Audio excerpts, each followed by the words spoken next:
So we'll move on to our report on the making of GoldenEye, in which Pierce Brosnan becomes the 6th actor to play James Bond. The series started back in 1962 with Dr. No, which made an instant megastar of Sean Connery.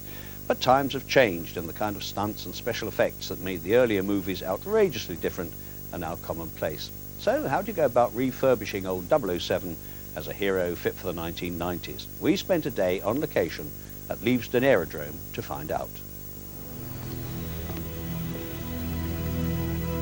You were expecting someone else?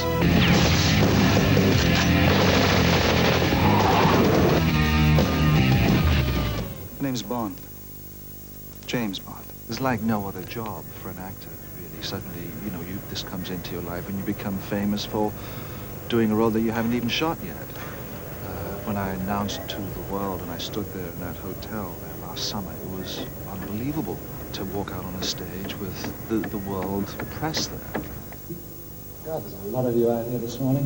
Whew. The main task at hand is really getting this film and telling the story. And we are doing that. We have a wonderful director in Martin Campbell, who's very hungry for this, and likewise myself, in wanting to get it right. The 17th Bond movie had an 18-week shooting schedule spread over 2 continents, with 4 units filming simultaneously.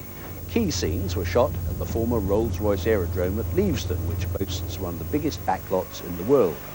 The enormous logistical task of direction went to Martin Campbell, of Edge of Darkness fame. Of an 18-week shoot, I've got 4 units at any one time, and I don't know what the hell I'm doing, so between all of that... No, actually it is daunting, yes, very daunting. And action! What we filmed today is the streets of St. Petersburg. We built the set here at Leavesden, as you can see. Right, you can hear them all yelling and screaming around the corner. They probably want me to get round there, but it's a street in St. Petersburg that we built here.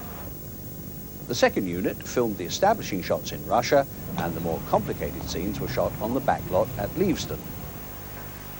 Because it was found logistically difficult to shoot in Russia for real.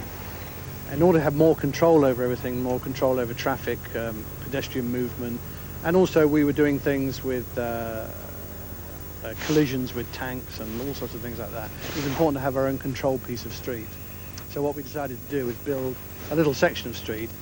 The job of devising and constructing this mammoth set was undertaken by the veteran Bond designer Peter Lamont. From flat aerodrome to complete set, it took 6 weeks and 4 days. If you're interested, there's something like 63 miles of tubular scaffolding.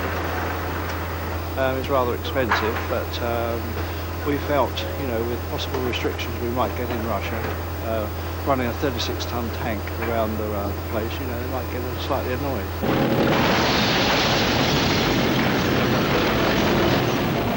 The first film I ever saw was in 1964, a Bond movie that was, and I was a young boy from the bogs of Ireland, Putney High Street, and I saw this incredible film. Goldfinger, he's the man with the Midas touch. I mean, people say, how are you going to make it different?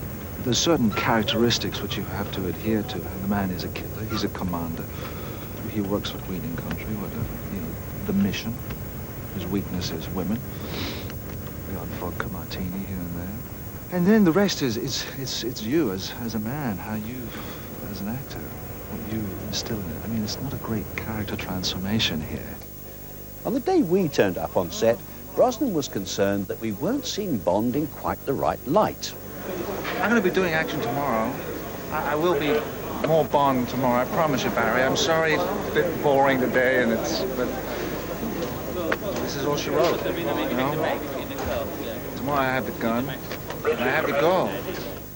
So, have the politically correct 90s impinged on the Bond style when it comes to women? Certainly the part of Natalia, which is played by Isabella Scorupco, she takes the reins at one point, only for a while, only for a little while. And Bond does listen to what she has to say. All the heroes I know are dead. Natalia, listen to me. How can you act like this? How can you be so cold? It's what keeps me alive. No. It's what keeps you alone. But he's still the same guy, you know? He's still the same guy. You know, the women are there. He has a boss, a female boss, which kind of rankles him a little bit. It's tough for him to take orders from a woman. And this is the part of M, which is being played by Dame Judi Dench. You don't like me, Bond. You don't like my methods. You think I'm an accountant. A bean counter, more interested in my numbers than your instincts. The thought had occurred to me. Good. Because I think you're a sexist, misogynist dinosaur. You know, this is a man who lives in a man's world. He is a chauvinist in some parts. But he has a tender side to him. But if the woman gets in the way too much, then you know, she'll get a shot. I think, of course, all feminists want to get the role of Bond girls changed, but I think it's quite a sell. I'm very satisfied with myself. I'm very self-confident. I think it's, I mean, obviously everyone wants to have the girls very different because it's 95. You don't need the gun. That depends on your definition of safe sex. The Bond girls always have actually been very strong in Bond films. But I think they always try to make it a little bit softer to make Bond stronger. This is a big action piece, and it's a big action piece which the public and the world are awaiting, as it were, a new James Bond. So, there's lots of good stunts in this. Lots of off-bodies, hard stunts. And they're big, they're bold, and they're very Bond-esque.